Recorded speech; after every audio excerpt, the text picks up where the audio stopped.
Buenas tardes con todos y todas. Bienvenidos a esta sesión de mesas del segundo evento anual de investigación, el Perú como proyecto del CIAC. Van a haber dos mesas. La primera la iniciamos nosotros, del grupo IPDESUR, que va a tener como expositores a Marta Vilela, Kevin Muñoz, María Virginia Vera, Sandra Santa Cruz, Graciela Fernández de Córdoba, José Pajuelo, Paola Mosquela y Martín Vícer. Entonces, nuestra mesa es la número 8 y tiene como título Adecuación de ecosistemas naturales en lo construido. Es un título para la polémica, ¿no? Y vamos a ir viendo por qué. Nosotros habíamos presentado como sumilla a tener en cuenta que los estudios de nuestro grupo, sea de manera individual o con investigaciones grupales, ha reunido también tesis de maestría y proyectos de fin de carrera. Entonces, estos estudios se van orientando a reconocer los ecosistemas naturales que se ocupan para la habitación humana, cuyos ecosistemas urbanos y rurales no necesariamente tienen procesos compatibles.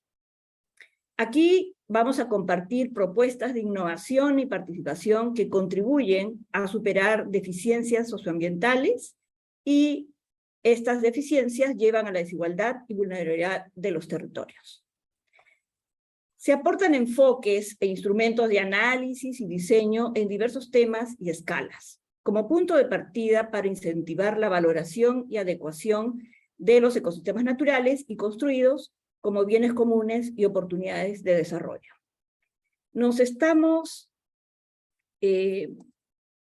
poniendo en línea con los Objetivos de Desarrollo Sostenible ODS 15, entre los cuales nosotros estamos más enfocados en el uso sostenible de los ecosistemas terrestres. Y entonces los trabajos se orientan principalmente a proteger y y promover estos ecosistemas, ¿no?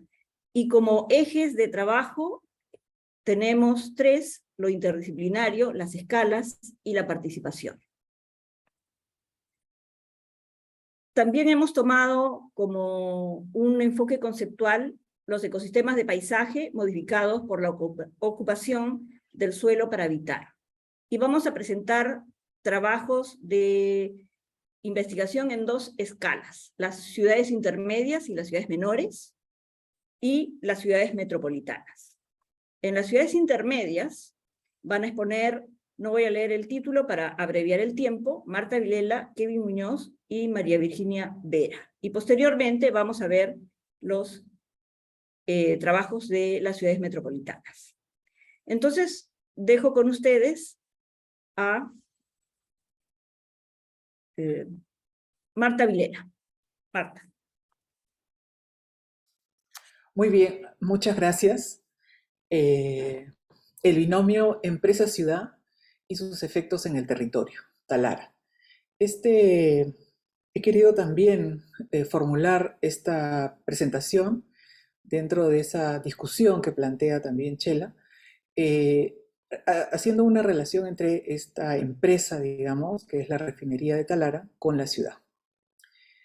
Este binomio se establece desde su origen como asentamiento industrial en los inicios de la República, pero es con la nacionalización de Talara que los obreros pasan a ser propietarios y los alcaldes y funcionarios pasan a encargarse de la ciudad. Esto sucede en 1972, hace 40 años. En este proceso se ha experimentado un crecimiento poblacional e urbano muy importante, que actualmente llega alrededor de los 100.000 habitantes. Los que ocupan los tablazos a diferentes alturas y los llanos, como se puede ver en la foto. Igualmente al fondo de la foto se puede ver la parte de la refinería, igualmente los barcos en el transporte de crudo, y en el mar las plataformas petroleras. Además, se acaba de inaugurar la nueva planta, la nueva refinería de Talara, lo que pone en tela de juicio la reducción de la producción de energía con recursos fósiles no renovables. La siguiente, por favor. El territorio físico geográfico de Talara es bastante particular. Se ubica en la confluencia de dos corrientes marítimas de diferente temperatura, la corriente ecuatorial y la peruana. Además es el extremo más oeste de todo el continente latinoamericano hacia el mar, ¿no? Asimismo, la brea, prácticamente como se ve en la foto, sale a flote en diferentes superficies del desierto de Talara. Además, los bosques a proximidad es una situación bastante interesante. De hecho, se encuentran áreas protegidas también en el bosque seco de Casa de Coto, ¿no? Y asimismo el salar de Zorritos, ¿no? Para que se vea la diversidad de los diferentes ecosistemas que existen en el territorio de Talara. Todo esto ha sido tomado como recurso, lo que evocan las fotos de la derecha, ¿no? La refinería ya mencionada, en esta lógica del interés nacional, la pesca artesanal e industrial, las playas en las actividades recreativas y turísticas, que son pocas, ¿no? Comparadas con las playas más al norte del país. La siguiente, por favor. Sin dejar de lado que también están presentes los peligros, ¿no? Sobre todo el fenómeno del Niño, igualmente maretazos y tsunamis posibles, con los consecuentes recortes de servicios, como se puede evidenciar en la foto de la derecha. La siguiente, por favor. La ocupación urbana, bueno, como se verá, se enuncian en las fotografías que se han podido colocar, tiene una mala calidad, ¿no? De espacios públicos y de vivienda para muchos en Talara. Condiciones deficientes de la vivienda, por ejemplo, materiales de calamina o de madera en techos a 4 grados de latitud sur, o espacios públicos con muy pocas superficies de sombra, donde el confort climático es nulo. La siguiente, por favor. Contamina la ciudad, pero también contamina la empresa, como se ven en las 4 fotos de la parte de abajo, ¿no?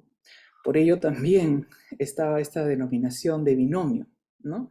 En el uso del territorio como recurso y no como hábitat, generando contaminación y deterioro de los ecosistemas marino-costeros, ¿no? A pesar de tener una relación muy interesante o de proximidad, digamos, con el bosque que capta la humedad de ese litoral, los tablazos, diferentes alturas, con diferentes visuales, las zonas de playa y de mar que son extraordinarias, ¿no?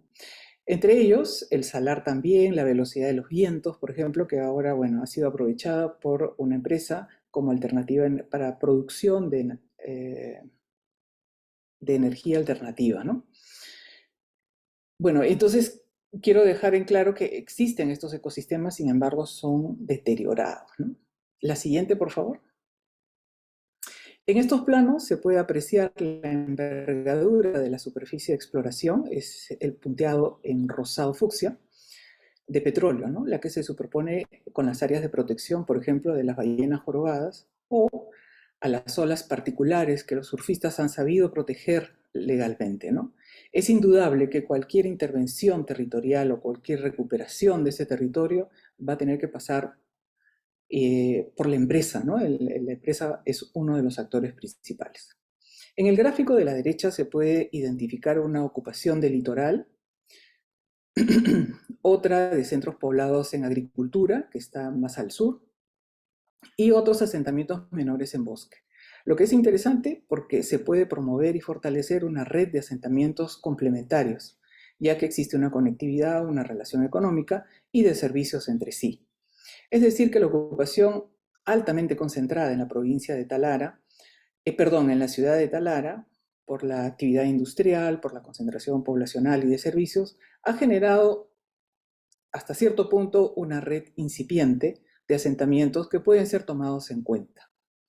Ya que la idea que se plantea, digamos, en este inicio de investigación es poder planificar la remediación de un territorio dentro de la lógica del interés local, ¿no? La siguiente, por favor. Por ello, es interesante que exista la posibilidad de la extensión del bosque seco a partir de corredores ecológicos hacia la ocupación del litoral, por ejemplo, o hacia las zonas agrícolas hacia el sur, que puede dar diversidad y calidad del hábitat en estos ámbitos. La idea es de planificar en los 40 años siguientes esta remediación a partir de la adaptación al cambio climático. La siguiente, por favor.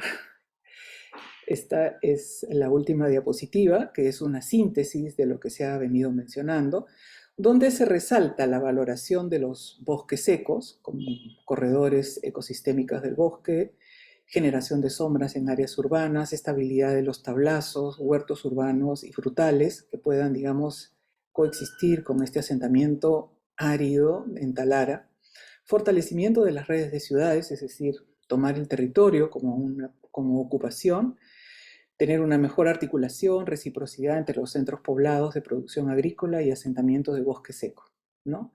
Y una relación temporal más amplia, digamos, con la planificación, para ir de ese interés nacional a ese interés local, ¿no? Dentro de los parámetros de mitigación y adaptación en concordancia con los objetivos USCUS, ¿no? Que tienen que ver con el uso del suelo, cambio de uso del suelo y silvicultura.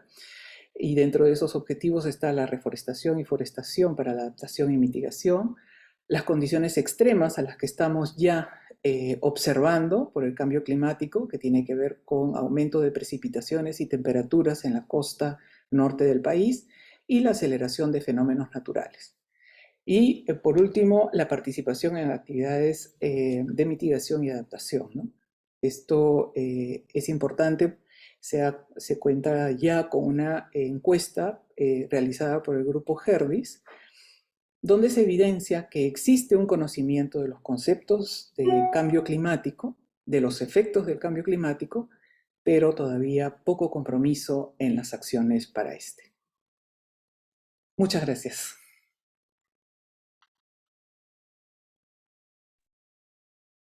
Seguimos.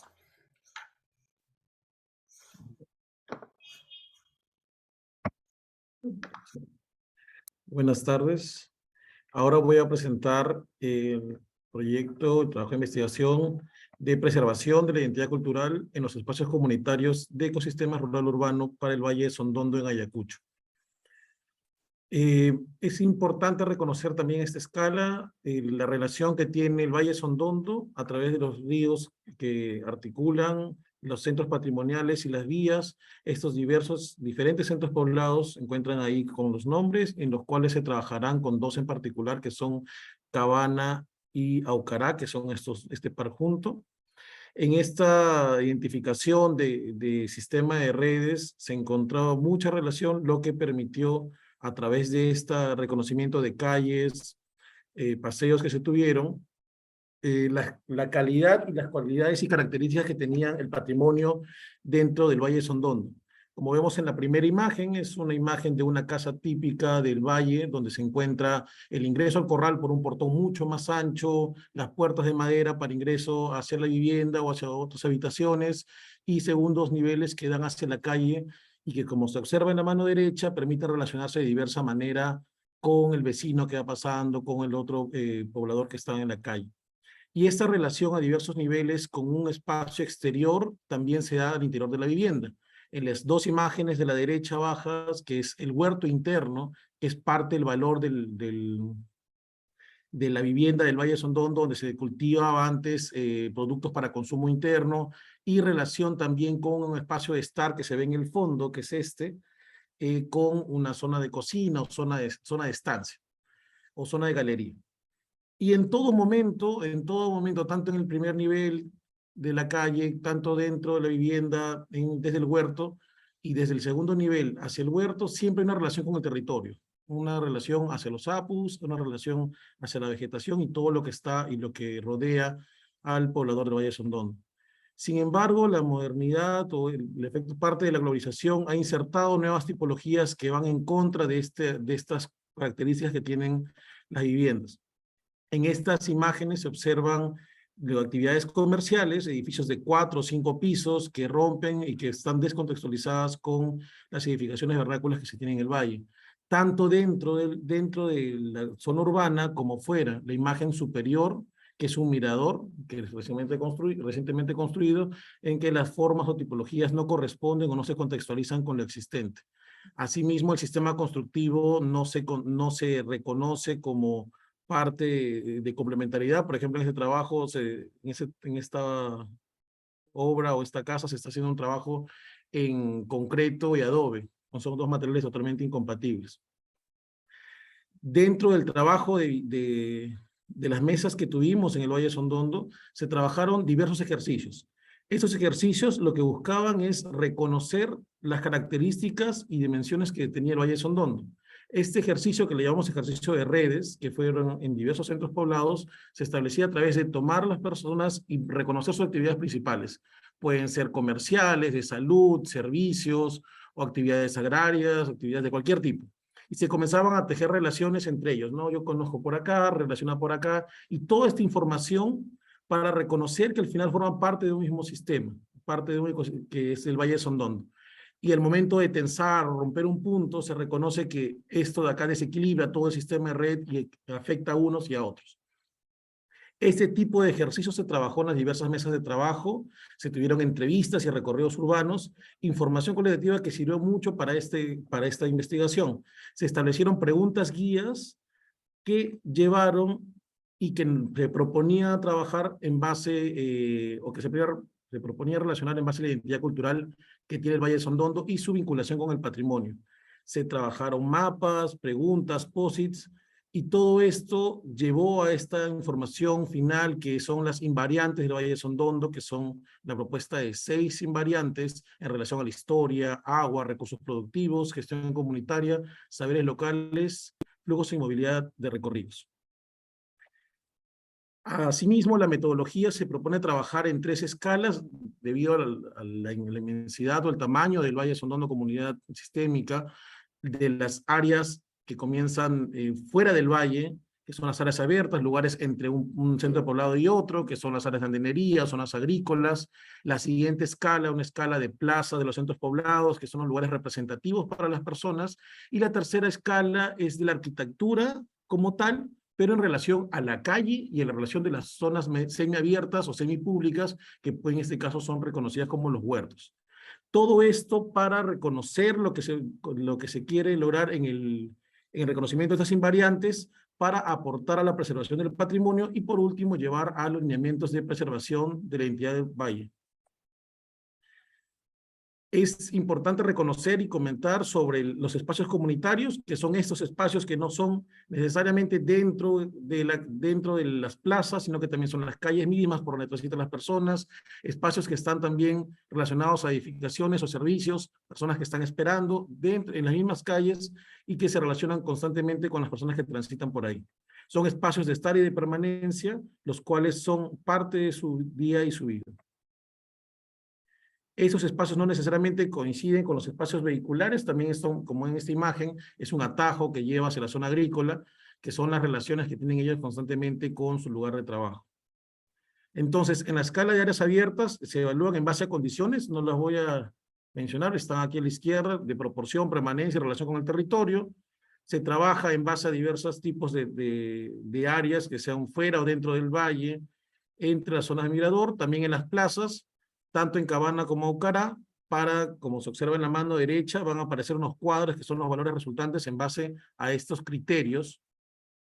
Asimismo, también para la arquitectura en la trama urbana, se establece una imagen referente y en base a esta se trabaja el tipo de identificación y también reconocimiento de estas áreas importantes que son áreas que más adelante sirven para la propuesta de lineamientos, que son, por ejemplo, las áreas de vista no visual. Se establece una persona enfrente para ver hasta qué punto no observa y que son partes que no llega a observar el peatón que transita por la calle. Tanto en planta como en corte, diversos tipos de criterios para llegar a esto, que es la propuesta de lineamientos. En base a cada uno de las escalas que se ha trabajado, se han propuesto lineamientos tanto de altura de edificación, restricción de uso o relación visual. Cada grupo en sí mismo lo que busca es, desde cada una de las escalas, hacer aporte como lineamientos para la preservación del patrimonio y vincularlo con la identidad cultural. Solo para unos comentarios finales, se reconoció en este trabajo la investigación, la identidad cultural que tiene el Valle de Sondondo y las diversas dimensiones que se tienen. Asimismo, si bien la modernización ha insertado nuevas tipologías, incluso vías que en un momento podrían atravesar zonas agrícolas o zonas que podrían ser paisajísticas, estas asimismo son reconocidas por los pobladores como zonas de estar, zonas de estancia, y las cuales podrían ser trabajadas. Se reconoce también que deberían generarse estrategias de comunicación y difusión cultural para la preservación de la cultura local. Y existen agentes locales que son las personas que conocen más sobre los temas, las que nos han ayudado a hacer los recorridos, y que son esas personas que podrían de repente ser ese punto de valor. Y trabajar en esas escalas que se han partido me ha permitido hacer una propuesta en base a cada una de esas escalas. Creo que si no lo hubiera separado de esta manera, no hubiera correspondido dar una propuesta de lineamiento por cada una de las escalas, si bien los lineamientos no son una cosa cerrada, no son así a rajatabla, pero pueden ser guía para ellos, pueden ser guía para la preservación del patrimonio. Y por último, reconocer estas redes de relaciones. Este tipo de situaciones que se ven aquí, si bien está tapada con la imagen blanca, se agrandó para verla, pero las personas están así, o sea, está pasando una persona para un momento, la otra persona está atrás, están conversando. Este camino que ustedes ven empedrado aquí es empedrado porque también pasa la persona más tarde con su ganado a las 5 de la tarde. Entonces, hay cosas que no solamente la modernidad tiene que pensar en una pista de concreto, sino puede pensar en alternativas que le puedan ser bastante útiles a su habitar y a su actividad productiva vinculada. Gracias.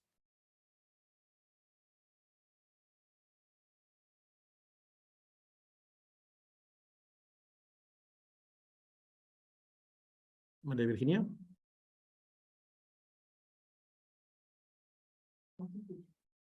Hola.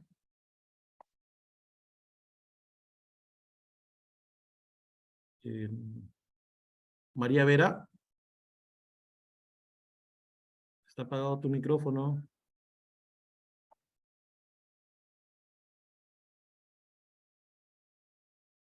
¿Se me escucha? Sí, Kevin, sí se te escucha. No sé si está Virginia. Sí. María Vera está aquí, pero creo que no se escucha su micrófono. A ver.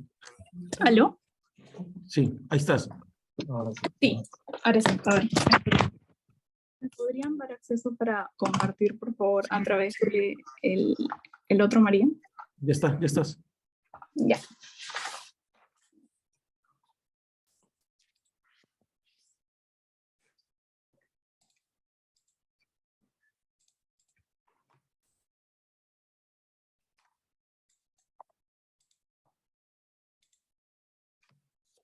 Ya, se ve bien, me escuchan, ¿verdad? Ok, inicio. El título de mi ponencia se llama Las dinámicas de los meandros amazónicos como estrategia de diseño adaptativo del borde ribereño en Moranacocha, que está ubicado en la ciudad de Iquitos. Esto fue mi proyecto de tesis de pregrado.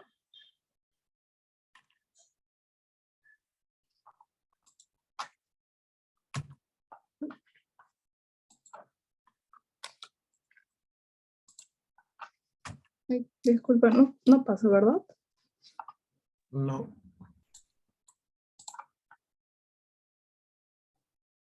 Uy, no sé por qué no pasa. Comparte tu pantalla completa. Sale. Sí, está la pantalla completa, solo que no me deja... Ah, ahora sí. La ciudad de Iquitos es la metrópoli más grande de la Amazonía peruana y se encuentra rodeada en toda su extensión por el río Itaia, por el río Amazonas y por el oeste con el río Nanay. Este último alberga también a la laguna de Moranacocha. El meandro es un cuerpo de agua conformado por restinga, por bajial y playa, y su poca diferencia de cotras entre el suelo firme y la ciudad, y su estacionalidad muy marcada en los ciclos de creciente y vaciante, permite el desarrollo de múltiples actividades.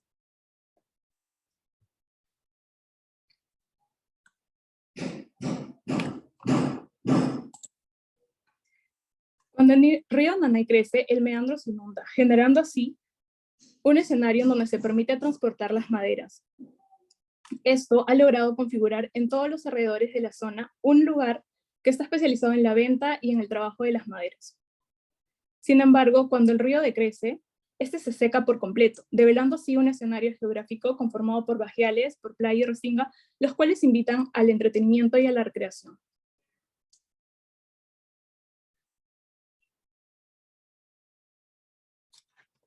Dichas actividades se realizan en condiciones precarias debido a la inexistencia de instalaciones que respondan al ciclo fluvial, poniendo en riesgo tanto al recurso hídrico como a la localidad, incrementando la vulnerabilidad. La propuesta de fin de carrera busca reconfigurar el borde fluvial, permitiendo así generar una correcta integración entre la ciudad y el meandro. Bajo la premisa del ecosistema urbano se entiende que se pretende hacer una sinergia entre lo natural y entre lo construido, que sea capaz de adaptarse y de integrarse a su medio.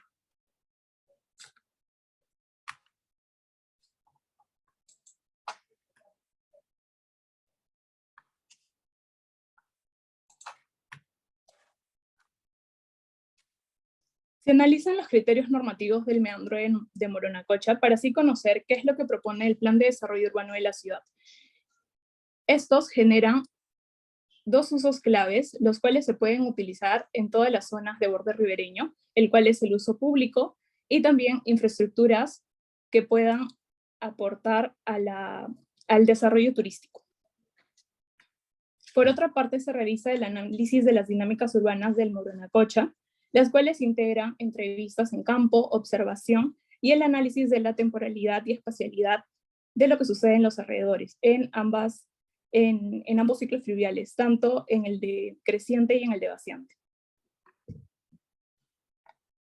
Esto permite generar los lineamientos en base a dos estrategias: reorganizar y limitar usos de actividades y diseñar las instalaciones adecuadas que se adapten a las actividades en ambos ciclos fluviales.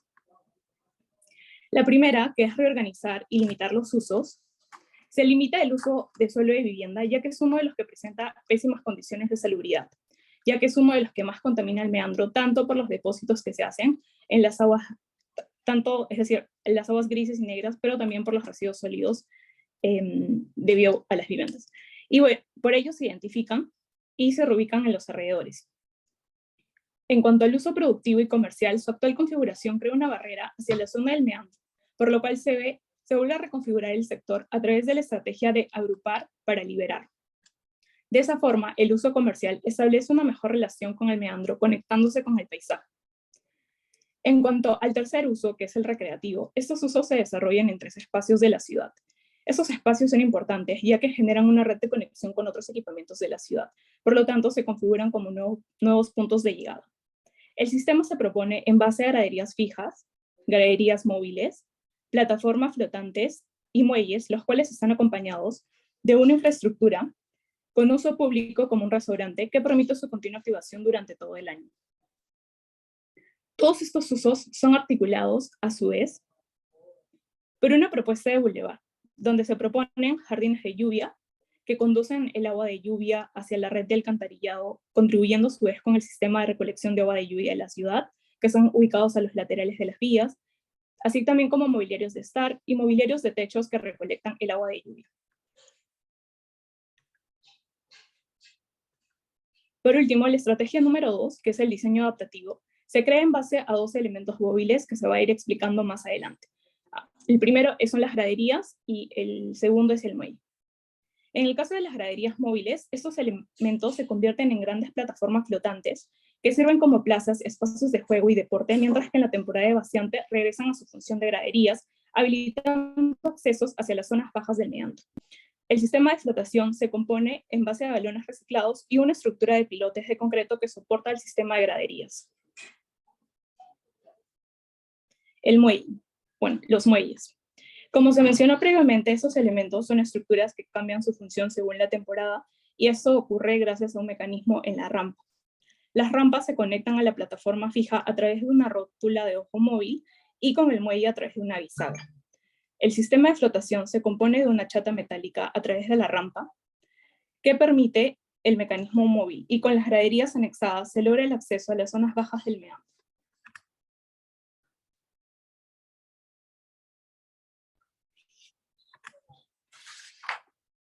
Todos los elementos del proyecto forman un sistema articulado que integra de forma adecuada a los habitantes de la localidad con el meandro en todo su recorrido. Y es así que el diseño adaptativo permite que los espacios recreativos y productivos sean versátiles y compatibles en ambos ciclos fluviales. La estrategia de diseño aporta con condiciones para aumentar la resiliencia y disminuir la vulnerabilidad física de las actividades y habitantes, lo que contribuye a la sostenibilidad del ecosistema urbano y el recurso hídrico. Bueno, como parte de la propuesta de PFC y mis reflexiones en relación a ello, es que justo el título de toda esta convocatoria de ponencias habla de cómo influye lo construido sobre lo natural, pero en este caso en este caso específico, habría que hacer un reajuste porque sería al revés, sería cómo es que el ecosistema natural termina influenciando en lo construido. Y ese es el caso de la propuesta que realizo, ya que gracias a ese mecanismo de movimiento del mismo meandro, de subida y de bajada, y a la nueva configuración de usos que se ha logrado en base a ello, es que se diseñan las propuestas. Entonces, aprender del ecosistema natural sirve como estrategia para poder reconfigurar esa correcta relación que hay entre el ecosistema natural y el ecosistema construido. Y por otra parte, también dentro del tema de las ODS, es importante mencionar que a medida que la arquitectura se va deslindando o se va separando un poco de lo construido y logra incorporar soluciones como las soluciones basadas en la naturaleza, es que también logra una mejor relación. Entonces, para esto es necesario que siempre la arquitectura vaya acompañado también de otras ciencias que puedan complementar para que se logre una correcta integración de nuestras ciudades. Gracias. Muy bien, entonces, en esta escala de ciudades intermedias y menores, gracias a Marta, Kevin y María, y pasamos a las ciudades metropolitanas con la exposición de Sandra Santa Cruz. La voy a dejar exponer a ella para abreviar tiempo. Luego, José Pajuelo, Paola Mosquela y Martín Vícer. Adelante, Sandra.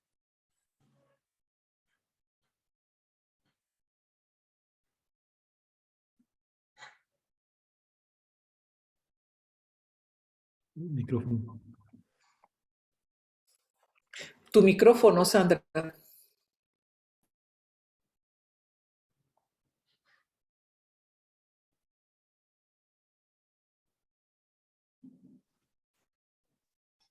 Ok, gracias. Me habían dejado silenciada. No podía reactivar mi audio, no tenía el permiso. A ver, ¿me escuchan ahora sí? Sí, muy bien. Gracias. Buenas tardes. En esta ocasión vengo, bueno, con doble camiseta, ¿no? De parte de IPDESUR y de parte también del grupo GERDIS, que es gestión de riesgos de desastres en infraestructura social y vivienda de bajo costo. La presentación trata sobre un proyecto en ejecución que se llama Guía para la construcción de sistemas de almacenamiento de agua potable para uso en emergencia, por sus siglas hemos denominado SAPE, y está pensado a nivel de la metrópoli de Lima y Callao.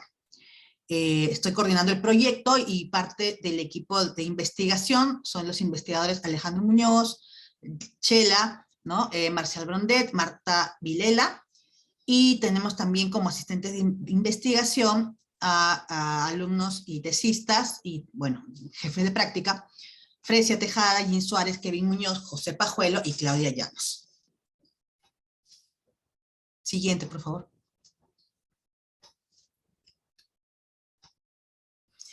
Bueno, es conocido por casi todos que nuestra metrópoli, ¿no? Lima y Callao, se encuentra en un alto riesgo sísmico debido a la ocurrencia de movimientos sísmicos cercanos a su costa, movimientos sísmicos que son de gran intensidad, y estamos esperando, según el CNPRED, unos sismos de 8.8 grados o más, ¿no? A esta situación, ¿no? del sismo y del peligro sísmico, se une la fragilidad de las viviendas de nuestra metrópoli, que son construidas mayoritariamente de manera informal, como todos sabemos, algunos 70%, algunos dicen más. Y a esto se suma, ¿no?, nuestra infraestructura de dotación de agua potable. Estudios indican, ¿no?, como el de del WSP, del Water Sanitation Program, y del propio CENEPRED y del SISMIT, indican que en un caso de este sismo, en el escenario sísmico, este sistema presentaría deficiencias que pondrían en riesgo la correcta operación del sistema. Entonces, tenemos, ¿no?, una interrupción del servicio debido a los daños, hasta que se activen los planes de emergencia. Sin embargo, estos planes de emergencia de SEDAPAL, del Ministerio de Vivienda, Construcción y Saneamiento, de INDES y de otras instituciones, no se van a activar de manera inmediata. Mientras tanto, en los primeros momentos, va a haber un desabastecimiento de este líquido y, por lo tanto, probablemente una crisis. Siguiente, por favor. No sé si yo puedo darle siguiente, yo no estoy compartiendo la pantalla. Muy gracias. Las soluciones convencionales para la atención de esta emergencia consisten, pues, en la entrega de ayuda, ¿no? Entrega de víveres, por ejemplo, con las botellas, como se ven, ¿no?, ahí en esta lámina, entre las 24 y 72 horas, ¿no? O sea, hay un día en que probablemente no se tenga ninguna atención. En el caso de, ya que se activen los planes, por ejemplo, SEDAPAL tiene pensado utilizar los camiones cisterna, como se ven ahí, algunos municipios, ¿no?, y ya en otros desastres se han utilizado los tanques flexibles, como ese que se ve ahí en la figura de Oxfam, ¿no? Entonces, igual, ¿no?, estas soluciones convencionales y las no convencionales que están saliendo, como por ejemplo los paneles solares para la extracción del agua de la atmósfera, son soluciones que todavía están en desarrollo. Por lo tanto, si nos sentamos, ¿no?, a ver un problema que es de vital importancia y urgencia. Necesitamos efectivamente tener agua para mejorar, ¿no?, disminuir los casos de deshidratación en los grupos vulnerables, mejorar la atención de heridos, ¿no?, en los primeros momentos por las heridas punzocortantes, por ejemplo, disminución de situaciones de pánico, ya lo hemos visto, ¿no?, en los últimos casos en donde SEDAPAL ha cortado el servicio, y bueno, ¿no?, el impacto es que podríamos disminuir toda la afectación que viene por las carencias de líquido de alimento para las condiciones de higiene, para lograr unas condiciones de higiene adecuadas. Siguiente, por favor. Entonces, la propuesta que se presentó, y es el proyecto en el que estamos trabajando actualmente, consiste en un sistema, ¿no? Este sistema consiste en unidades que le estamos llamando unidad espacial de abastecimiento, ¿sí?, que de manera esquemática estamos colocando en el mapa de Lima en la figura de la derecha, ¿no?, que va a haber, pues, a nivel vecinal, de barrio, digamos, ¿no?, de algunas cuantas manzanas, estamos hablando de 500 a 1000 metros de radio, ¿no?, en donde vamos a trabajar para poder determinar cuáles son las características fundamentales de ese sistema, ¿no? En segundo lugar, priorizar cuáles serían las zonas en donde tendríamos que implementarlo. Finalmente, bueno, en tercer punto, elaborar el diseño integral del sistema con todos sus componentes que ya veremos en la siguiente diapositiva. Y finalmente, elaborar una guía con estos lineamientos y recomendaciones para la construcción del sistema. Siguiente, por favor. Las consideraciones para el diseño de la unidad espacial de abastecimiento son las siguientes. Con respecto al entorno, este sistema, ¿no?, debe coexistir con el entorno urbano sin afectar la habitabilidad y aprovechando el equipamiento existente. Con el entorno ambiental, pues, debe tener un impacto mínimo. Debemos procurar que esto no tenga un impacto. en el entorno político administrativo.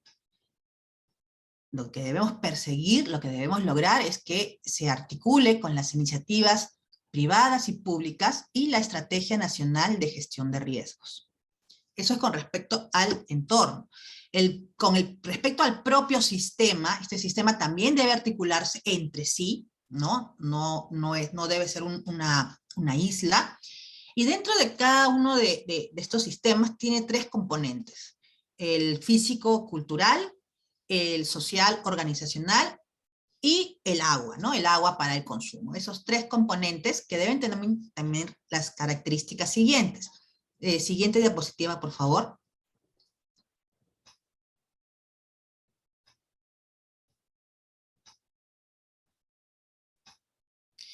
Bueno, con lo mínimo, las consideraciones mínimas para el SAPE las estamos estableciendo como base en este proyecto, ¿no? La cuestión físico-estructural, nos referimos al, si es un tanque, si va a ser algo que dé energía para de repente sacar del pozo, ¿no? Todo lo que tenga que ver con el material, lo físico, pues no debe sufrir daños, ¿no? Debemos garantizar que toda la infraestructura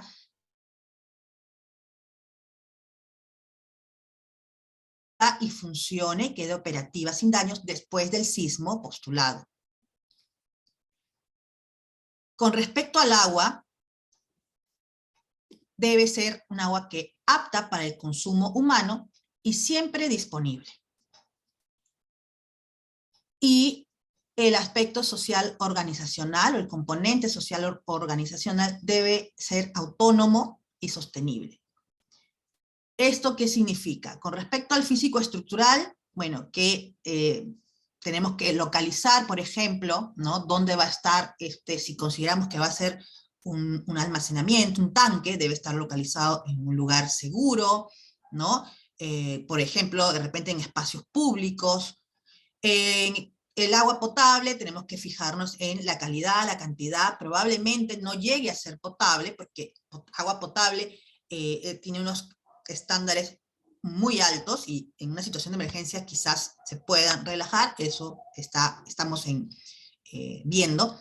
Y en el componente social organizacional tenemos que ver el nivel de preparación de los vecinos, ¿no? Y su nivel de percepción de riesgo, por ejemplo. Siguiente.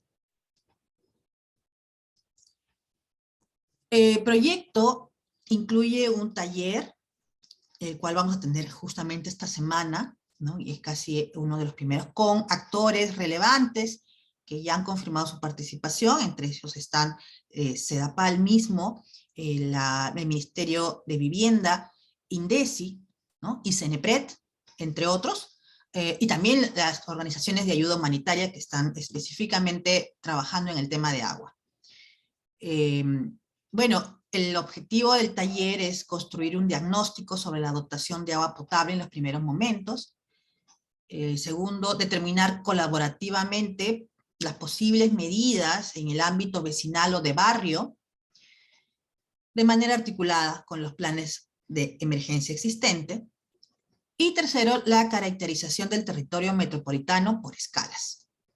En primer lugar, tenemos tres escalas: la macro en primer lugar, la meso y la micro, ¿no? La macro es la metrópoli de Lima y Callao, atendida por este sistema, estas unidades, ¿no? Articuladas entre sí y articuladas también con las autoridades, con el contexto administrativo. El meso, ¿no? En las zonas, ¿no? Por ejemplo, como vamos a delimitar el territorio metropolitano, y ya a nivel vecinal es la unidad micro, donde la guía tendrá un detalle un poco mayor, ¿no? Bueno, esperamos que este taller constituya, como dice ahí, un espacio de diálogo entre los participantes. Bueno, ahí está el afiche, y como les dije, es un proyecto que estamos realizando de manera interdisciplinaria entre los grupos GERDIS y el grupo IPDESUR. Estamos en inicio y ya tendremos resultados, porque esto va a ser de alto impacto y tenemos el respaldo también de la Dirección Académica de Responsabilidad Social Universitaria, de la DARS, para para que este impacto, para que este proyecto tenga un impacto, ¿no?, en la sociedad, un impacto real en la sociedad, una trascendencia. Por el momento eso es todo lo que tenemos. Muchas gracias.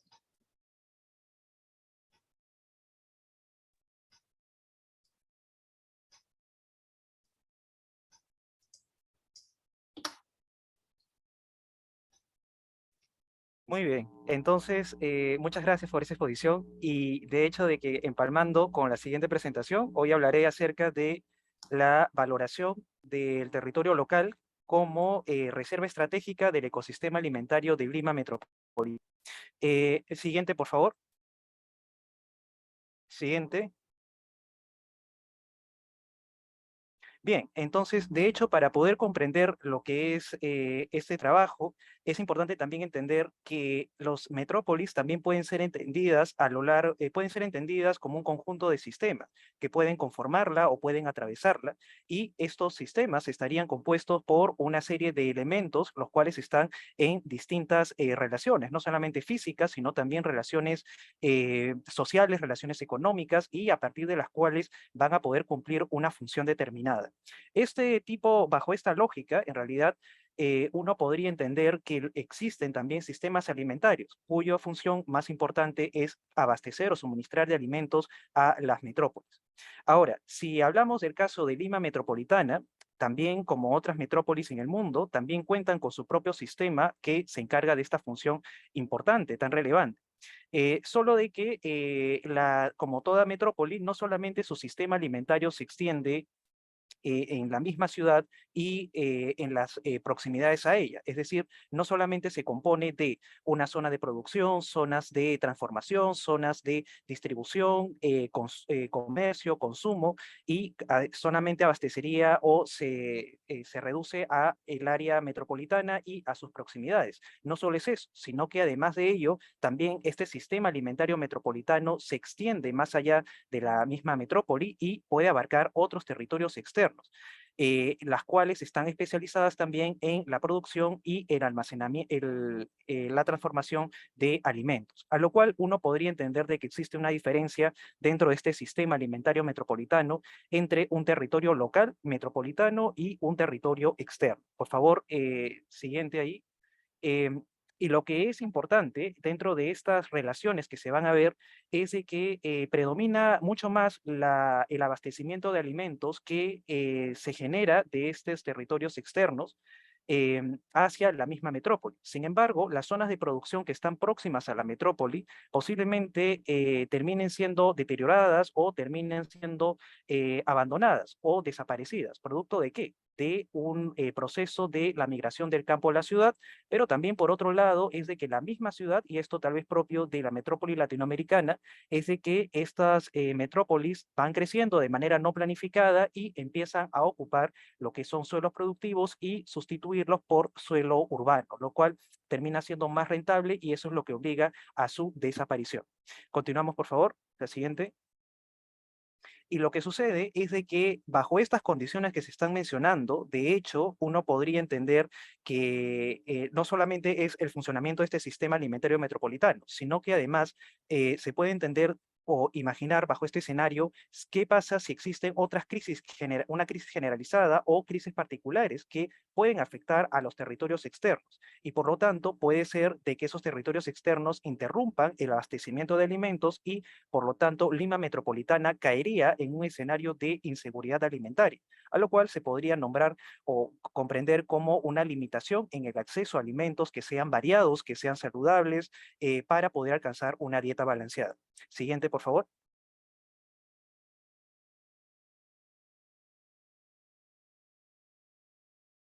Y en ese sentido es importante entender cómo el territorio local de Lima Metropolitana puede funcionar desde otra lógica, que pueda adaptarse, que pueda resistir a este escenario de crisis, ¿no? En la cual se interrumpe esos abastecimientos externos y el territorio local tiene que adaptarse.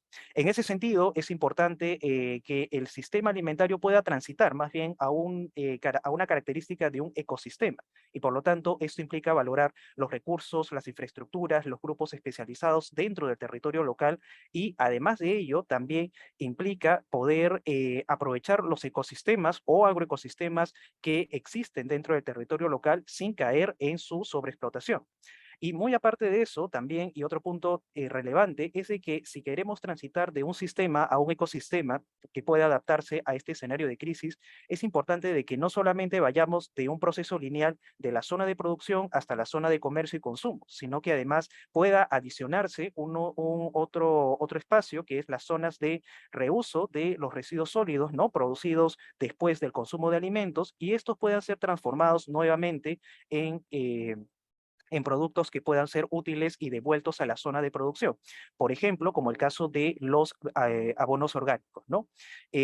Siguiente, por favor.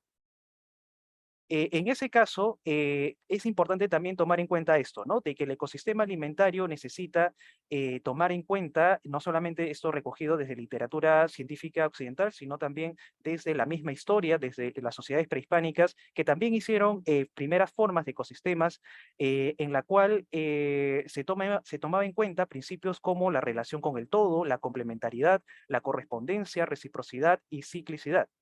Esto se supone de que si se retoma estos principios y se acogen para conformar este ecosistema alimentario, pudiese brindar seguridad alimentaria.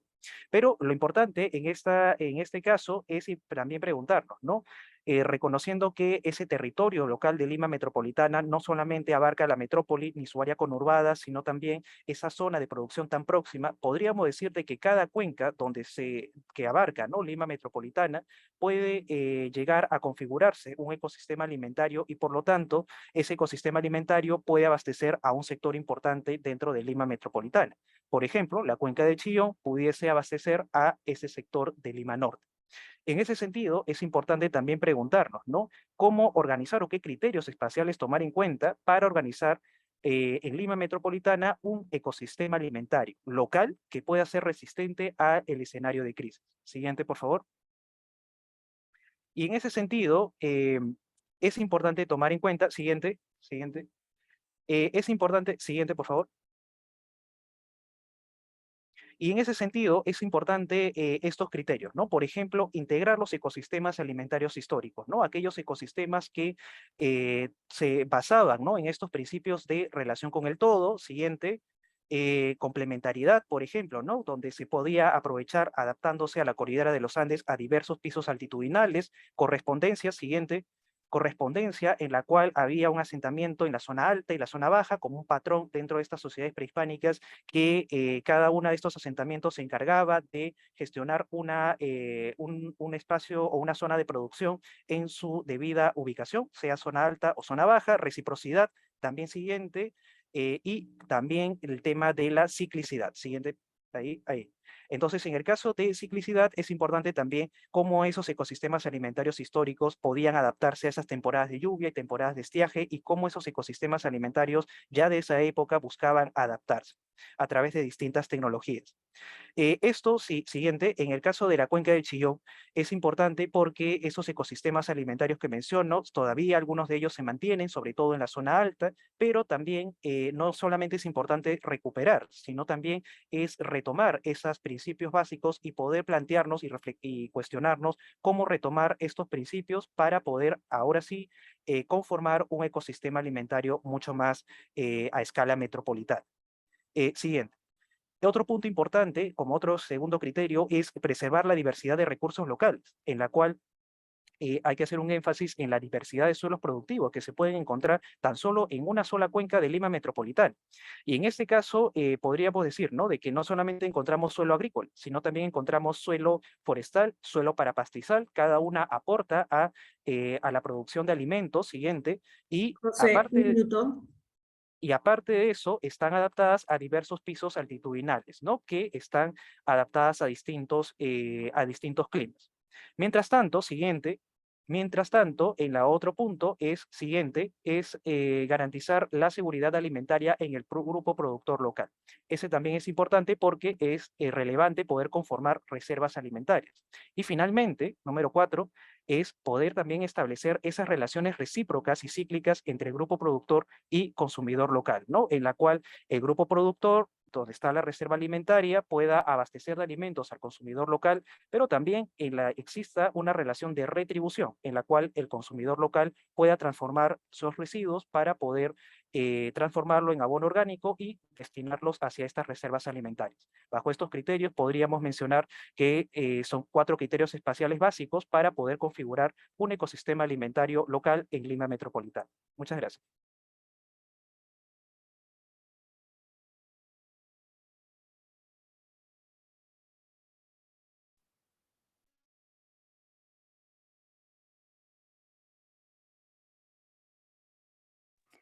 Buenas noches con todos. Continúo con el tema de la relación de la ciudad con las lomas de Mancomarca. En este caso voy a presentar parte de lo que fue mi investigación de doctorado en la que se analizó esta relación de la población, ¿no? Del entorno, cómo va generándose el espacio construido y esta relación que se va generando con las lomas, ¿no? Siguiente, por favor. Primero, comenzar con comentar muy brevemente sobre la formación de lomas, estos ecosistemas que tenemos en el entorno de la ciudad y en algunas partes de esta costa desértica, que vienen a ser pues unos verdaderos oasis dentro del desierto, unos oasis formados por, en este caso por la neblina, ¿no? Por esta niebla que viene a ser pues este techo de nubes del cual estamos acostumbrados ya en la ciudad durante el invierno, y que justamente en ciertas altitudes, entre los 800 y 1000 metros, son en ciertas laderas, donde los vientos van a empujar también estas neblinas, va a haber pues esta acumulación en contacto con las laderas y va a favorecer el desarrollo de todos estos ecosistemas de manera estacional, ¿no? La formación de las lomas depende bastante de las condiciones meteorológicas y esto es variable en el tiempo, entonces la extensión y la duración de estas lomas pues varía continuamente. Por ejemplo, este año, a pesar de haber sido un año peculiarmente frío, que en algunas zonas de la ciudad ha habido un poco más de precipitación que lo normal, sin embargo, en estas condiciones meteorológicas de este año, las lomas no se han desarrollado mucho, ¿no? Entonces, las distintas lomas del país han tenido un desarrollo muy débil, poco intenso durante este año, ¿no? Entonces, son condiciones variables propias de, por un lado, pues de la variabilidad climática, pero lo cual también con el cambio climático se puede ir incrementando. Debido a estas particularidades, ¿no? del ecosistema de lomas, por ser espacios que se desarrollan a modo de islas en el desierto, es de que también se desarrolla una gran cantidad de endemismo. Se estima que hay un 40% de especies endémicas que solo habitan en lomas, ¿no? Entonces son, pues, en su conjunto estos ecosistemas con las especies que habitan en ellos bastante particulares y especiales, ¿no? Y también en ese sentido importantes, pues, como por su valor ecológico y también por su cercanía y su proximidad a la ciudad. Siguiente, por favor.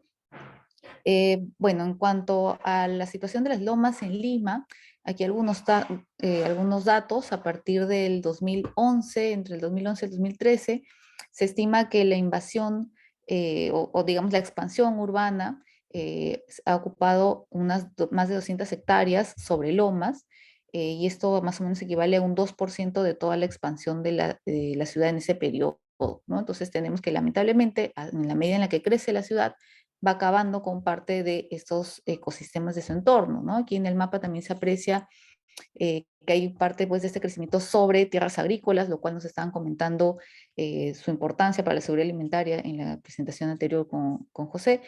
Y bueno, dentro de otros ecosistemas afectados por la expansión urbana, tenemos pues también a los humedales y a estas lomas, ¿no? En el caso de Lima se han afectado 11 lomas en ese periodo de análisis, siendo las más dañadas las lomas de Villa María, las de Caraballo y las de Mangomarca. Particularmente voy a centrarme en el caso de Mangomarca, donde se exploró con mayor detalle, se realizaron entrevistas y encuestas. Siguiente, por favor. En el caso de las lomas de Mangomarca, me interesó bastante el contraste que ocurría entre dos quebradas colindantes, ¿no? Tenemos la quebrada propiamente Mangomarca, toda la loma también se llama Mangomarca, pero esta quebrada propiamente de Mangomarca presenta un desarrollo previo, ¿no? Una ocupación urbana que se desarrolló sobre todo entre los 80s y los 90s, y donde ha habido una urbanización mucho más ordenada, planificada, además, donde las ocupaciones han estado asociadas a organizaciones sociales, organizaciones sindicales de distinto tipo. Entonces, ha habido también una fuerte experiencia de organización social en estas ocupaciones previas. Y tenemos hacia el norte la quebrada de los Sauces, que presenta la peculiaridad de que en la parte baja había un cementerio, por lo cual fue una de las quebradas que más demoró en urbanizarse, ¿no? Digamos, no había muchos habitantes interesados en vivir pasando este cementerio en un lugar pues bastante, en ese momento deshabitado, y que generaba pues cierto temor, por lo cual se urbanizó posteriormente, ya conforme fue incrementando la presión por ocupar más suelo urbano. Recién se empezó a urbanizar en la década de los 2000, y en este caso ha habido un crecimiento informal muy rápido en la quebrada de los Sauces, abarcando zonas de muy altas pendientes, ¿no? En la siguiente lámina podemos ver fotografías de estos dos contrastes, ¿no? En la imagen superior tenemos las urbanizaciones de la quebrada de Mangomarca propiamente, y en la segunda estas ocupaciones sobre el mismo ecosistema de lomas en la quebrada de los Sauces o el Paraíso. Bueno, dentro de la investigación que se desarrolló en la zona para comprender mejor estos procesos, tenemos pues como causas de la pérdida de lomas, esta invasión sobre lomas, la expansión urbana informal y de baja densidad que se va dando, sobre todo para el caso pues de la quebrada de los Sauces, bueno, dentro del área de estudio, ¿no? ¿Cuáles son estas causas? ¿No? Tenemos que las causas de la informalidad son diversas, ¿no? Hay informalidad a veces por negligencia, por falta de acción desde actores públicos, por falta de información desde diversos actores, falta de conocimiento de estos ecosistemas. También informalidad por corrupción. En muchos casos ha habido periodos de rápido crecimiento de expansión de este desarrollo informal en relación a periodos electorales, donde los alcaldes ofrecían titulación a cambio pues de atracción de votos, y también redes de tráfico de terrenos, etc. Entonces hay muchos problemas asociados a estas ocupaciones informales. Más recientemente, cada vez va predominando una situación en la cual esta flexibilidad de acceso a la tierra se asocia más a un interés de mercantilización y de generar pues algún provecho económico, más que un, digamos, legítimo búsqueda pues de derecho a la vivienda, ¿no? Estas invasiones pues que en un inicio tal vez tenían que ver más con la necesidad de una vivienda, ya no se dan tanto de esa manera. Tenemos en la actualidad muchas zonas que se están ocupando donde los invasores o que a veces van comprando terrenos de manera informal no requieren esa vivienda, no habitan ahí, pero sin embargo mantienen pues esta propiedad por el futuro provecho que podrían generar económicamente, ¿no? Bueno, en gran medida pues también considerar que estas causas se deben también pues a la falta de políticas de vivienda social, ¿no? En el país pues en las últimas décadas no ha habido un adecuado acceso a la vivienda social, políticas que favorezcan el acceso a la vivienda y no al suelo, ¿no? Se ha optado por, de una manera más simple, flexibilizar el acceso al suelo, que no es lo mismo que el acceso a la vivienda, y tenemos pues este tipo de consecuencias como ocupaciones informales, reduciendo este patrimonio natural, y además en zonas de riesgo por las altas pendientes que se siguen ocupando de manera irregular, ¿no? Entonces, bueno, y todo eso asociado también a la fuerte presión inmobiliaria. Siguiente, por favor. Bueno, en este caso me interesó sobre todo comprender la relación que tenían estos habitantes de estas quebradas con las lomas de su entorno, ¿no? Entonces se realizaron, por ejemplo, algunas entrevistas donde se rescató aquí algunas citas sobre este conocimiento que tenían del paisaje previamente o desconocimiento en algunos casos, ¿no? Vemos, por ejemplo, aquí la señora Sarita Cristóbal nos comenta que parecía que estaban cuando iba a visitar las lomas, en la ceja de selva, le parecía, porque había bastante verdor, señala que había visto aves, animales, incluso pues había un uso por pastores de la comunidad jicamarca, ¿no? Y jaurías incluso de perros salvajes, ¿no? Entonces había pues mucha vida en estas lomas en el pasado, sobre todo. Después, otro habitante, estos dos citas provienen de las dos quebradas que se han comentado. También nos señalan, ¿no?, que había muchas aves, lagartijas, y que todo estaba lleno de plantas, que era hermoso, ¿no? Lo cual ambos comentan pues que ha ido degradándose, ¿no? Y por otro lado también hay personas que habitan ahí, conocen la zona por varias décadas, pero desconocían las lomas, ¿no? Entonces, por ejemplo, uno de los vecinos señalaba, mire, las lomas de Mangomarca era un desconocimiento total, nadie las conocía, ¿no? No sabían sobre ello, ¿no? Entonces hay también pues estas otras situaciones. Avanzamos, por favor. En cuanto a las encuestas que se recogieron, se identificó que un 80% de los habitantes de ambas quebradas identifica que hay servicios ambientales que proveen estas lomas, ¿no? Entonces, hay una buena valoración, ¿no?, reconocimiento de servicios como eh, digamos, la mejora del paisaje, el que son hábitat de especies, la mejora de la calidad del aire, entre otros, ¿no? Pero muchos tienen pues una imagen bastante simplificada, esto relacionado con que muchos no visitan, no las han recorrido, las ven de lejos, solamente como un espacio que se torna de color verde estacionalmente, ¿no? Entonces, muchos tienen esta imagen simplificada. En cuanto a los servicios, pues solamente señalan la mejora de la calidad del aire como algo más simple relacionado a cualquier espacio verde, en lugar de considerar las características particulares de estos ecosistemas, de reconocer un poco sobre tal vez las especies que habitan ahí y toda esta particularidad que se desarrolla en un ecosistema realmente único, ¿no? Bueno, entonces este conocimiento pues está bastante limitado por sobre todo las experiencias superficiales que se tienen en algunos casos. Aquí también una imagen de la clasificación por áreas. Tenemos que dentro de la quebrada Mangomarca, que tiene este crecimiento un poquito más ordenado, ahí se encuentra en esa quebrada en la parte alta la zona central de desarrollo más intenso de lomas, ¿no?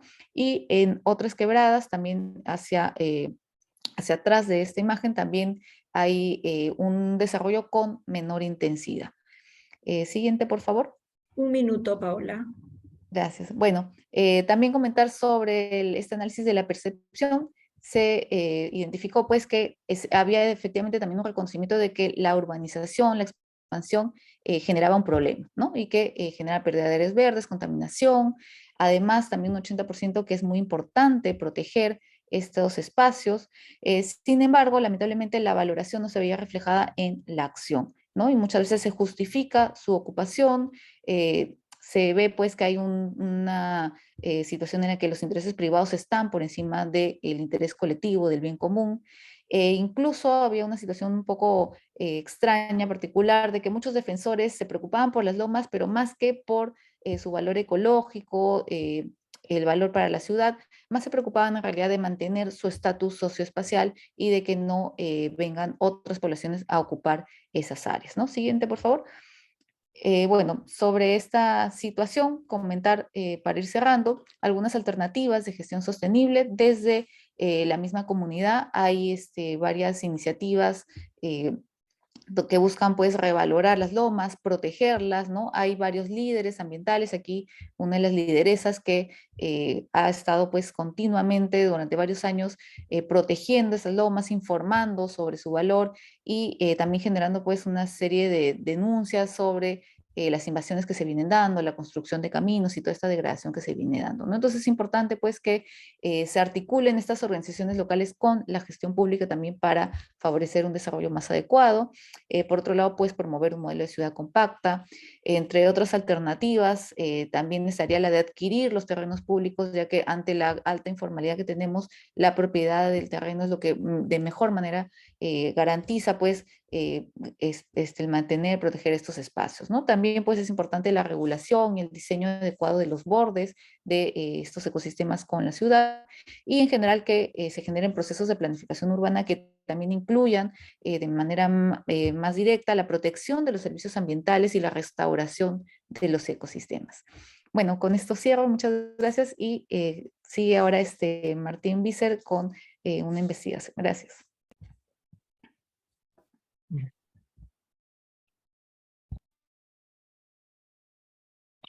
Bueno, buenas noches. Voy a presentar en este caso una investigación que, digamos, forma parte de una investigación mayor que está enmarcado, digamos, en un proyecto que se llama GEMDEP, que es más o menos un acrónimo en castellano de modelos energéticos para un desarrollo urbano equitativo en el sur global, ¿no? Es un proyecto bastante ambicioso y estamos, como quien dice, a mitad del mismo. Y entre los objetivos que tiene el proyecto, uno de ellos es identificar lo que son las condiciones de confort que se dan en barrios informales en Lima. También paralelamente se está trabajando en una ciudad en la India, Ahmedabad. Y bueno, para terminar de marcar el proyecto está de alguna manera dirigido por la UCL de Londres y financiado por el gobierno inglés, ¿no? Esto que va a mostrar es una parte del proyecto, es un segundo paquete de 4 que hay, y en esa parte del proyecto, que está, como les digo, enfocado en la parte de energía, de uso de energía, nos interesa en primer lugar qué tanta energía se usa para climatizar las viviendas. Evidentemente, no sorpresa, ¿no? Pero una particularidad que tiene Lima es que, claro, con el clima relativamente bueno que tenemos, no necesitamos generalmente climatizar artificialmente. O sea, aire acondicionado, calefacción no suele haber en las viviendas. No solo por la capacidad económica, muchas veces de la clase media o de alguna manera las clases más desfavorecidas económicamente, sino por el clima mismo, ¿no? Que de alguna manera no nos obliga con un diseño mínimamente bien concebido, ¿no? Esto no sucede pues en otros países, ¿no? En el caso de la India, por ejemplo, con 45, 50, 52 grados a la sombra, incluso las familias más pobres, antes que construir o que pretender construir una vivienda en condiciones, tienen prácticamente el aire acondicionado, ¿no? Entonces, el énfasis ya no era tanto en la energía, sino nos fuimos un poco a lo que es el confort térmico. O sea, el hecho de no invertir en aire acondicionado o calefacción, influye directamente en el confort de lo que tenemos en las viviendas, no solamente en los barrios informales, sino también incluso en la Lima formal, ¿no? Entonces, acá vemos los 3 barrios en los que se está trabajando, que es el Agustino, Barrios Altos y José Carlos Mariátegui en San Juan del Lurigancho. En cada uno de estos 3, digamos, estos 3 barrios, Barrios Altos, bueno, en el Agustino se está trabajando en una zona del Agustino y en José Carlos Mariátegui se han colocado 15 data loggers, o sea, 15 registradores de temperatura y humedad. La siguiente, a ver si podemos ver, y en José Carlos Mariátegui en particular, que como, bueno, gran parte o casi la totalidad de los asentamientos informales hace los años 80, en el 85, esta es una zona un poco alejada, llamémosla así, de Zárate, de Campoy, que es la entrada a San Juan del Lurigancho. Evidentemente está absolutamente conurbada y como pueden ver, los cerros también ya se han llenado de los últimos 5 o 10 años en más viviendas. Es zona, asociando un poco a lo que ha comentado Paola hace un momento, es zona que también es de lomas, en muchos casos, sobre todo en las zonas más altas, ¿no? Cabe resaltar que, claro, estas zonas, no solamente por lo que comentó Paola, ¿no? Que no deberían ser habitadas por temas ecológicos, llamémoslo así, sino incluso de salubridad en las familias, ¿no? O sea, son zonas muy, muy húmedas donde los problemas pues, respiratorios, ¿no? Ya pensando un poco las personas que terminan habitándolo, las hacen realmente prácticamente inhabitables, ¿no? En todo caso, lo que se ha hecho, se ha colocado los data loggers en diferentes viviendas, unas de ellas en las partes bajas, que ya están más consolidadas, generalmente son de concreto, ¿no? Muros de ladrillo, generalmente pandereta, aunque no debería ser porque no son antisísmicos, pero ladrillo pandereta, techo de aligerado, ¿no? Que tampoco deberíamos llamarlo aligerado porque, bueno, muy ligero no es, ¿no? Estamos hablando de casi por cúbico, está por encima de la tonelada, ¿no? Así que este tema aligerado hay que replantearlo. Al final voy a hacer un comentario al respecto. De alguna manera, los 15 data loggers nuevamente se han repartido. La siguiente creo que se ve esto sí, en viviendas, número 1, las ligeras, que son las de la izquierda, que a diferencia de las invasiones que se daban hace, lo podíamos ver en la imagen anterior, ¿no? Hace 20, 30 años o más, las primeras viviendas eran de esteras. Ahora ya la gente generalmente construye con paneles o con casas prefabricadas de entablados de madera, pero siguen siendo muy ligeras y el techo generalmente es de calamina. Para luego, como la imagen de la derecha más bien, ahí pueden ver lo que es la vivienda de un piso a la izquierda, en donde se invierten los muros, ¿no? Muros de ladrillo, generalmente ladrillo pandereta, y se pone el techo ligero todavía, ¿no? Para luego hacer el vaciado del techo, que es la foto de la derecha también, pero la vivienda de un piso de la derecha, en donde ya se techa, con lo cual encima de ese techo luego viene un sistema ligero, que puede ser nuevamente se replica o se rearma, lo que se desarmó, ¿no? Previamente, y luego se va a 2 pisos, a 3, y por lo que hemos, más o menos por lo que se ve en el resto de Lima, se ve pues en el Cerro Alpino, lo vemos en el Agustino, pasan a tener 4, 5, a veces hasta 6 niveles, ¿no? Pero siempre con esa lógica de ir consolidando con ladrillo, techo aligerado, o mejor dicho, primero techo ligero, luego techo aligerado concreto, y encima otra vez el sistema ligero para ir subiendo y creciendo sistemáticamente. Esto puede durar 10, 15, 20 años, a veces 30, en función de las condiciones de la familia y esto, ¿no? La siguiente, vemos rápidamente cómo es hemos colocado, claro, una estación meteorológica exterior para medir radiación, vientos, dirección, velocidad, humedad relativa y temperatura, humedad, ¿no? Y al interior de las viviendas se han puesto estos data loggers que miden temperatura radiante, temperatura del aire y humedad relativa, ¿no? Un poco para calcular temperatura operativa y humedad relativa. Con esto, en la siguiente vemos rápidamente los primeros resultados de las condiciones exteriores. Estas fechas no dan caso, que había el Excel, no sé, es una mala jugada. Acá comenzamos por el 20 de diciembre del año pasado. Esto es diciembre, enero, febrero, y estos son las primeras semanas de marzo. Y luego cuando comienza ya el otoño, ¿no? Va bajando las temperaturas, y esto era junio, ¿no? No hemos llegado a julio, agosto, bueno, sí, seguimos midiendo, es un año completo, pero hemos descargado data después de medio año. Esto es específicamente San Juan de Lurigancho, hecho José Carlos Mariátegui, ¿no? En donde los días son un poquito más calientes que en Lima, ¿no? En el día, y las noches son un poquito más frías, ¿no? De hecho, acá ya estaban cerca los 12 grados, cuando en Lima estábamos en 14, ahora en julio llegó a bajar 1 o 2 grados menos, ¿no?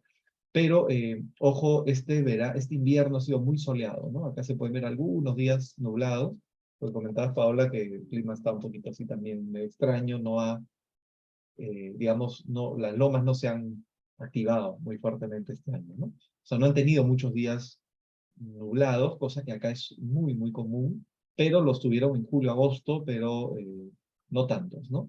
En todo caso, en los días más fríos, y estos resúmenes de esto que ven acá, lo vamos a ver en la siguiente lámina, cómo han reaccionado las viviendas, ¿no?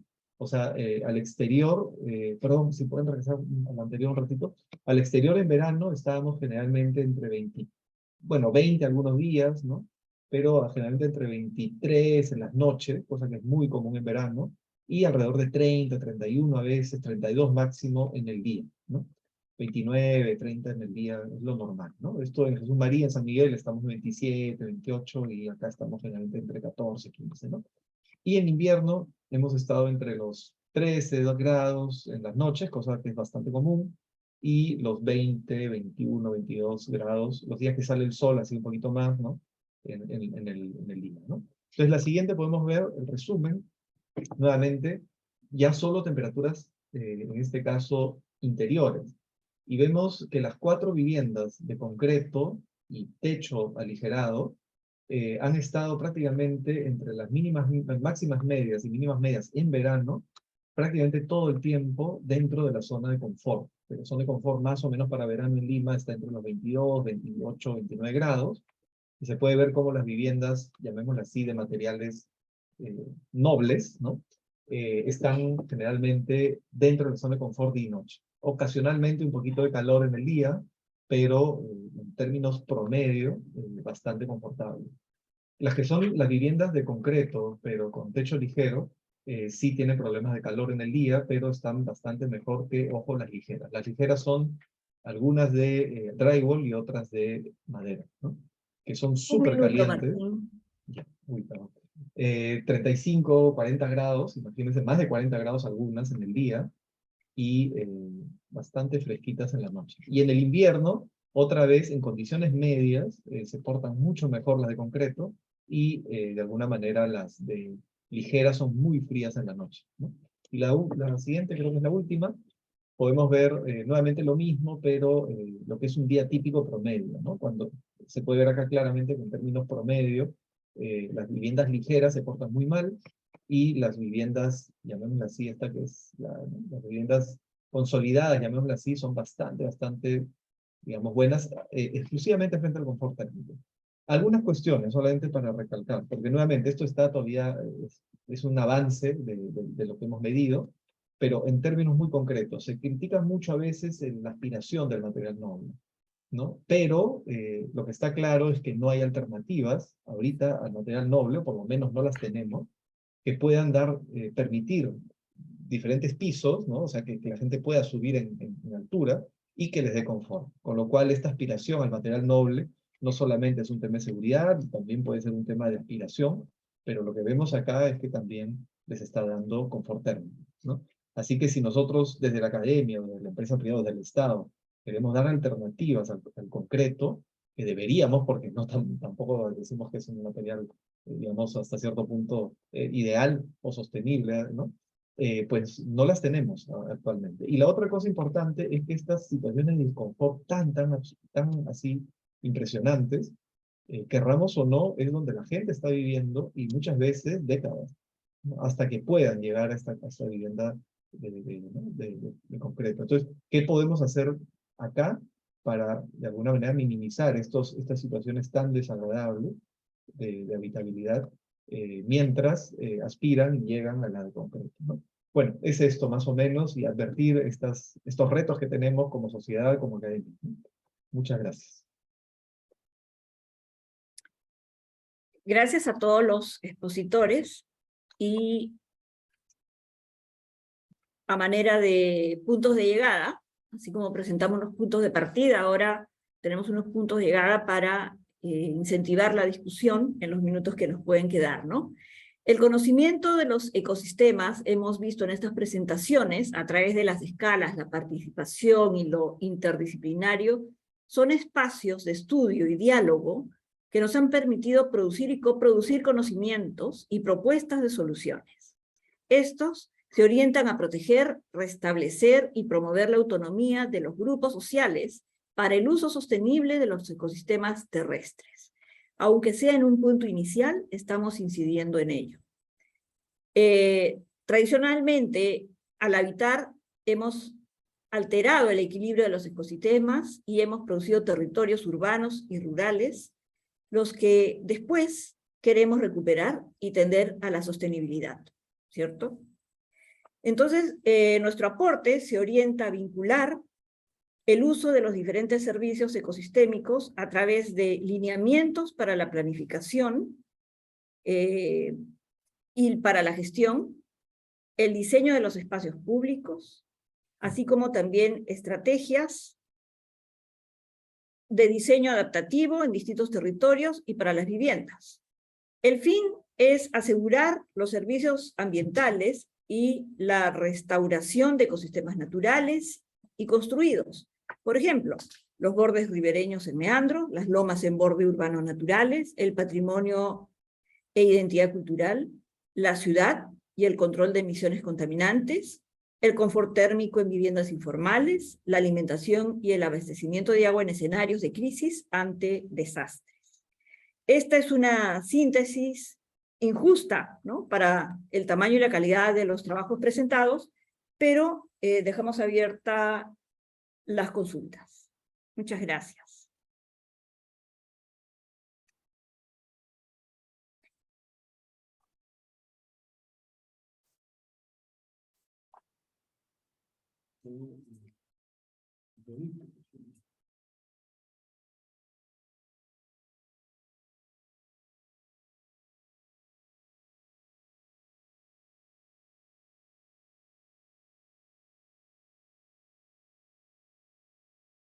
Hola.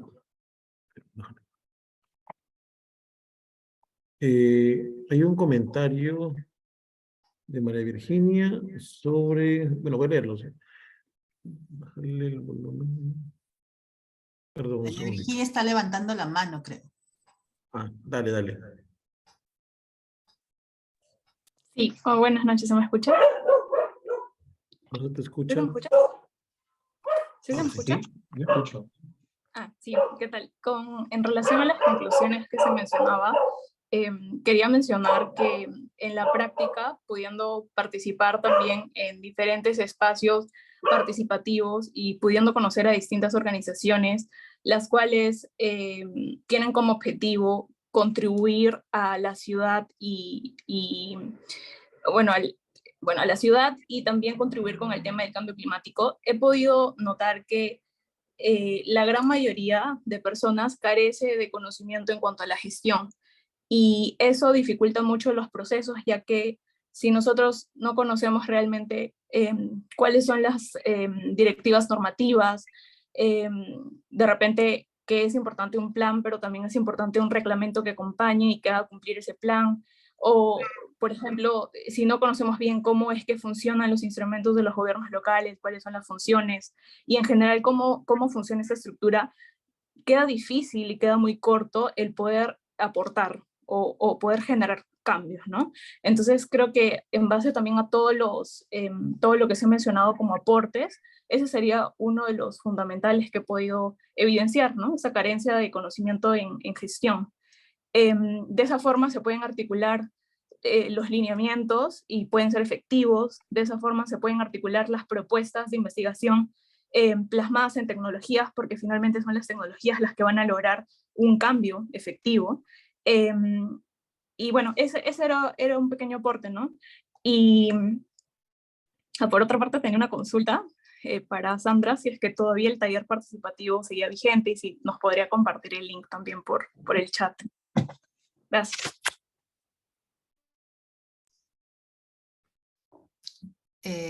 ¿Puedo responder?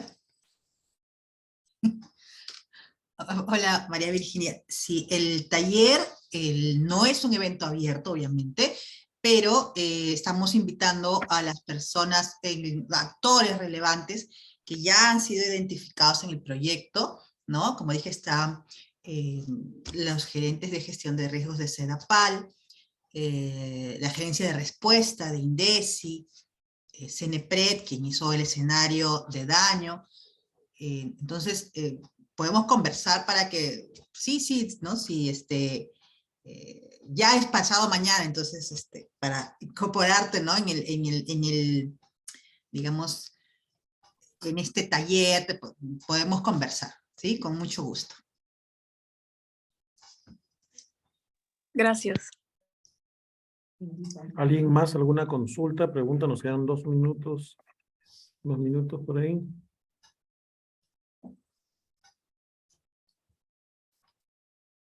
Uy, a ver, rapidín.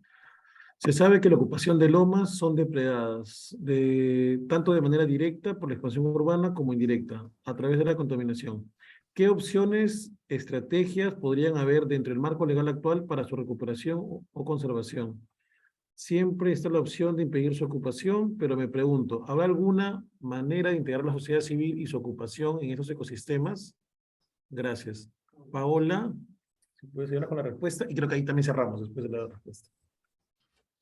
Bueno, gracias Carlos por el comentario. Efectivamente, como comenté, principalmente yo creo que hay que valorar todas las organizaciones que existen y que pueden aportar a la protección de las lomas, ¿no? Definitivamente es un tema complejo porque hay muchos actores en juego, hay muchos intereses en juego. Gestión del crecimiento de manera más ordenada, esto se complica, ¿no? Entonces es importante pues darle su lugar a estos temas y de la mano también con la gestión de riesgos, ¿no? Porque esta flexibilidad en la ocupación del suelo está llevando también a que cada vez haya más población en situación de riesgo, ¿no? Entonces requiere pues este tema ser atendido, esperemos pues que se interesen en abordarlo, ¿no? Listo. Muy bien, Paola, gracias a los participantes, asistentes, como a los expositores. Y tenemos que cerrar porque a las 19:30 nos callan. Entonces, muchas gracias. Hasta una Muchas próxima gracias. oportunidad. Hasta luego. Muchas Gracias. gracias. Gracias. Hasta luego. Gracias.